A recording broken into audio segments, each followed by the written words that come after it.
তাই দেখো আমাদের ঘরের সামনে কেমন বাজার বসেছে। আমরা এখন এসেছি মার্কেট করতে, বাজারে সবজি নিতে চলে এসেছি।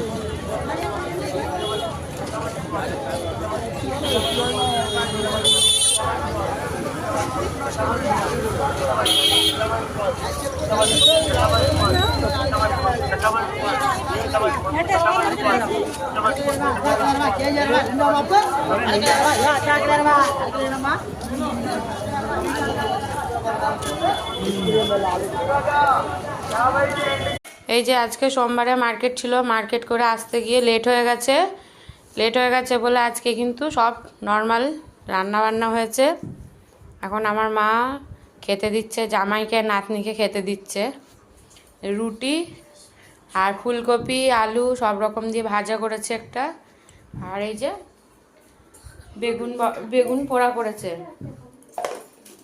এই দিয়ে আজকে রাতের মেনু, এখন খাওয়া দাওয়া হবে আমাদের। কে কে খেতে ভালোবাসো তাড়াতাড়ি চলে আসো আমাদের বাড়িতে।